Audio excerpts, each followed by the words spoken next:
So for your scrunchies, we're gonna start off by squaring up some fabric and cutting our 6-inch strips.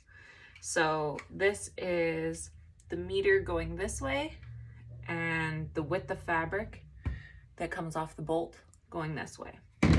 I do have it folded in half, you can see here, so that it fits onto my cutting mat better. And this one was cut with scissors, so the edge is very wonky. So we're gonna start with squaring that up. We're gonna line the whole fabric up on our 1-inch line here. And then I'm going to pick a 1-inch here so I can line the ruler up with it, up on the top. I'm gonna scoot that up a little bit. And then to make sure it's straight, I'm also gonna look at the ruler marking and make sure that's straight on the bottom and it's straight on the lines. Then you anchor down, trim. And now you have a nice straight edge to start with. We're gonna move, I do 6 inches wide. So 1, 2, 3, 4, 5, 6. You're gonna line your ruler up a second time. Line it up, make sure everything's straight, anchor down, and trim. And that leaves you with your 6-inch strip. You could make multiple 6 inches cuts while you're here, but I'm just gonna start with that one. Move fabric out of the way. And then, just as we were before, this was the meter, this is the width of the fabric. I'm going to fold that open. You can see that it was a lot larger. And we have 2 edges here. I'm gonna line those back up because it's shifted. Here's a slippier fabric. We have our folded edge and then our open edge. Like that. I like to fold these up together. As you can see under here, that's your folded edge. These are your open edges. I just line everything up. And then I trim these off just a little. You can see I'm just barely cutting that edge underneath.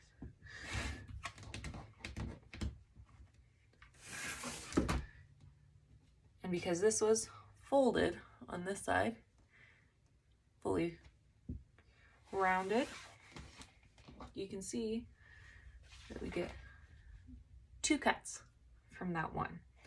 And that leaves them being anywhere from 28 to 29 inches long, and those are perfect for the extra large scrunchies.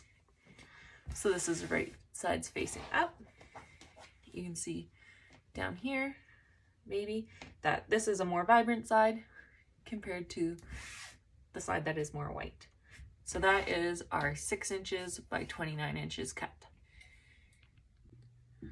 So now that you have your 6-inch by 29-inch piece there, this is right side facing up. So the side that you want to show on the outside of the scrunchie, you want facing up.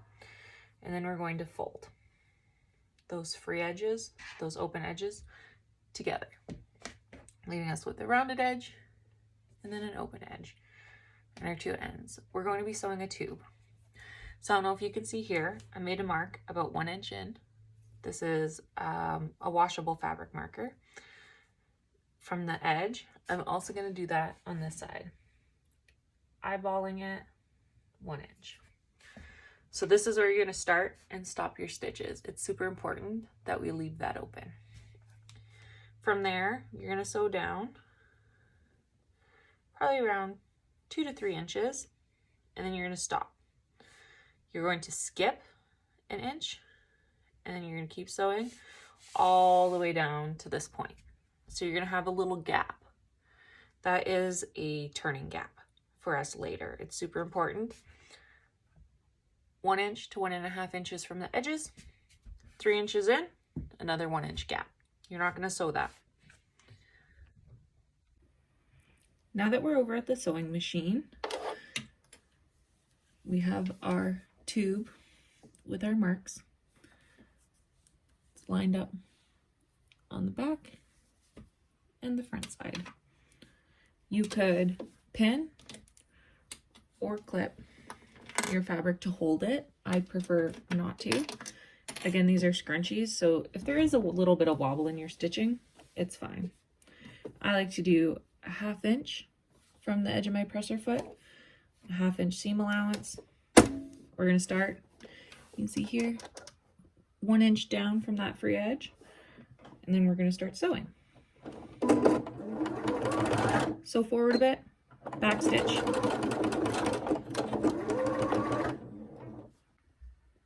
My top thread broke there, so we sewed forward a little bit, back stitched to secure our thread, and then we're going to sew down the 3 inches to that second mark.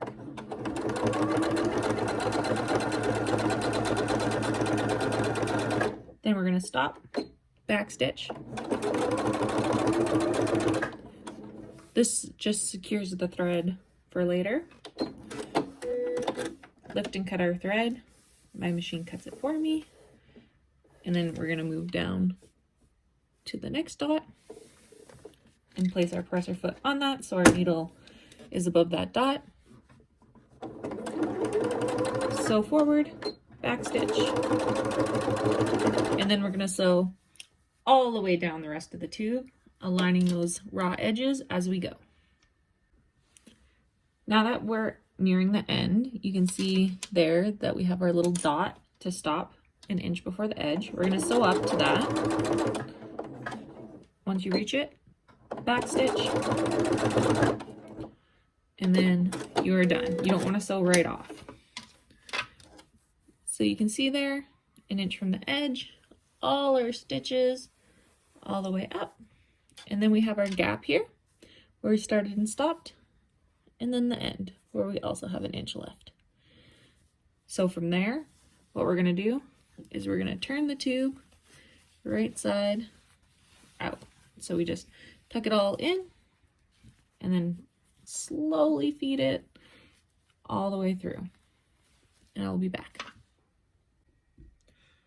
Now that your tube has turned right ways out, it'll look something like this. This is your seam.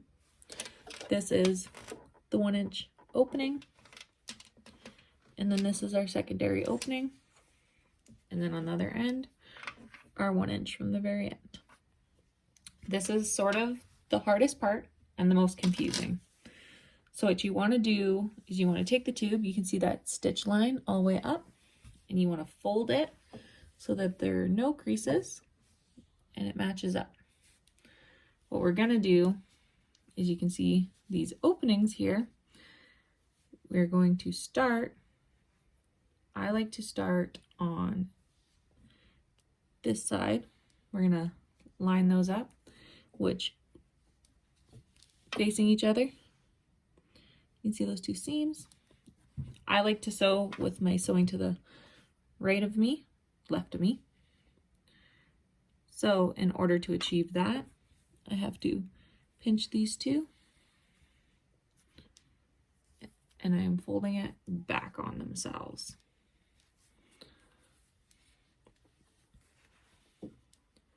So we have our corner lined up, our stitch seams here, corner lined up, and then 2 open tubes. I'm going to flip mine so everything is to the left. We have our lined up corner, a tube this way, which you can't see because of my thumb, tube this way, and a tube underneath.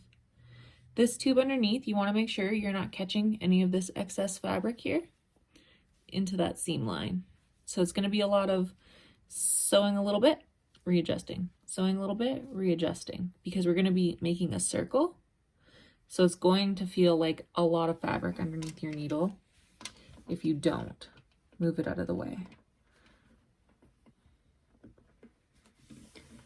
We're going to start down 1/2 inch from the edge to your needle, 1/2 inch seam allowance. Start our stitches.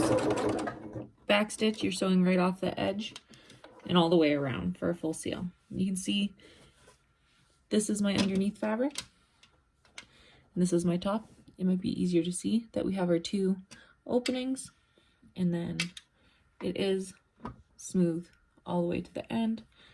It has a nice loop there, and we're going to keep placing the top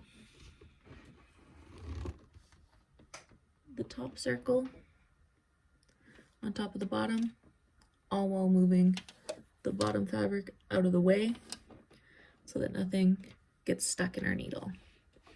It is very confusing, I know. Now that I've moved the camera angle, I'm going to re-explain that. So you have your 2 tubes turned up. We have our starting corner under that presser foot there. We have started the stitch, so it's locked in. You can see here, we have our 2 tubes. This one goes around and folds up, while this one goes around and folds back. We want to pull this fabric down and out of the way so that we're not going to catch it underneath that stitch line. And the top one's pretty easy to see there, that if I were to catch that, it wouldn't be correct. So I fold that out of the way, line up about 1 inch, and then you sew. My thread broke again, but I have that all figured out again, and here we go. We're gonna align our edges, everything's out of the way underneath and on top, and we're gonna stitch. Stitch so far. From the bottom, you're gonna tug out a little bit more of that edge, make sure the rest is tucked away. From the top, you're gonna fold down and stitch a little more. And then readjust. This works a lot better with that 6-inch cut than smaller cuts, especially when you're starting.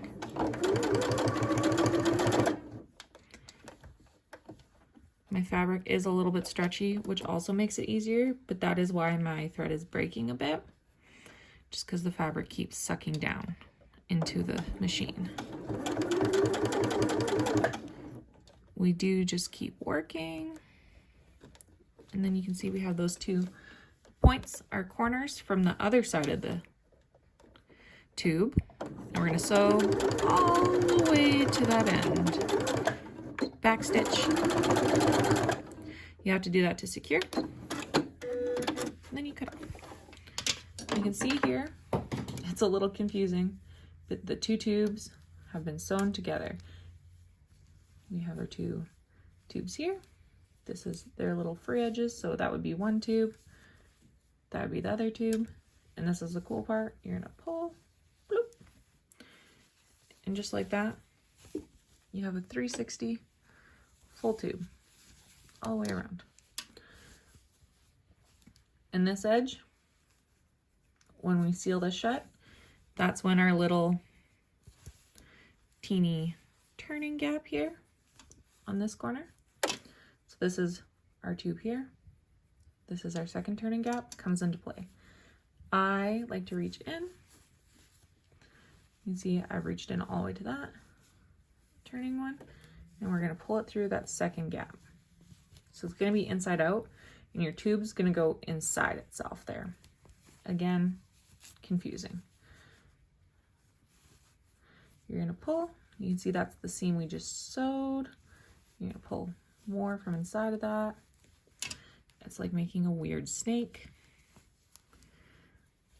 of turned fabric inside of itself.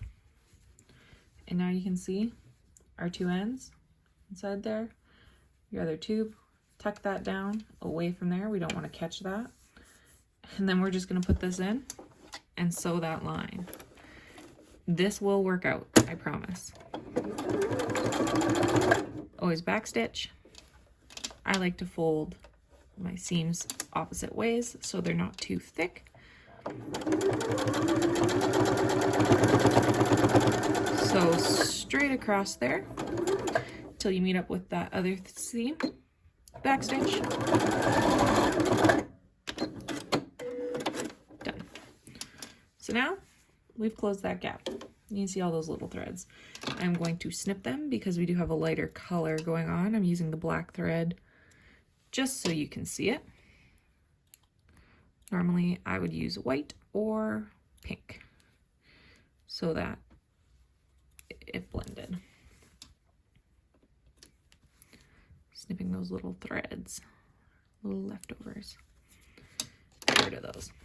So now we have our tube, the rest of it, and this is our turning gap. So we are going to pull on the 2 tube ends, and it'll pop out. Snip that little thread there that's sticking out, hanging out with the buds that we don't want. And you can see we sealed that edge. This is exactly why you'd use a matching thread. And then we still have our little turning gap on the seam. And this is where we're gonna insert our elastic into it. So with my elastic, I will show you. So for the elastic part, we have our tube for the scrunchie, elastic. I have a big roll of it. You're gonna need a little clip or pin. I use Wonder clips and a safety pin. Mine is a giant one. We are going to start with cutting 7 inches. That's what I like. You can do 7 or 9 depending on how big of a scrunchie you want. 9 inches, I suggest going bigger with the tube. 7 inches is perfect. So 1, 2, 3, 4, 5, 6, 7. Right at that 14 mark there. Count again, 1, 2, 3, 4, 5, 6, 7. And then I just slice it. Move the rest elastic out of the way.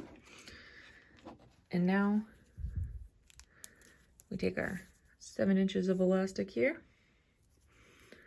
We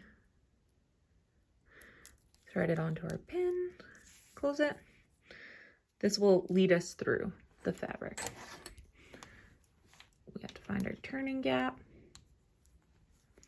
right there on the tube. The little opening still left in the seam. And insert your needle. And then before I get to the end of the elastic, I take it. It's partially in there, but with a bit sticking out.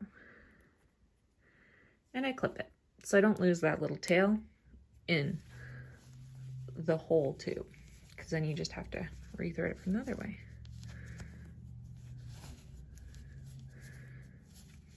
And go all the way around gently. You can see that pin in there. Tugging it onto that elastic. And of course the elastic does stretch, so it'll be perfect in the end.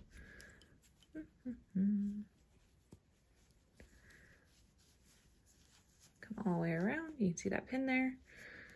And we're gonna come back up into that hole. Tug, tug, tug, pull it out. Then we have our 2 ends and our scrunch. Remove that pin, hold on. You do not want to let these go. They will go back in there.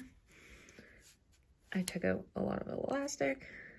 This is a pretty tight woven elastic, so it has good stretch, but it's still not just gonna stretch out and not come back after use. I prefer to tie them because I don't trust the sewing machine. I'd have to do 8,000 different stitches. So on these big ones, I just do your regular old tie. Sneak it up towards those ends. Once it's up there, tighten it. Done. And then you can see there, it's going in. You just ruffle your scrunchie out. And then there's your scrunchie. So, because we still have that little turning hole here, you can either, you just tuck those ends in, flatten out, you can see our mark there, and there. And you can just machine stitch that on your machine if you have matching thread. If not, you can just hand stitch that closed and nobody would know. Nobody would know how you did it, how you managed to have a full moving scrunchie with no visible seams. And they are big.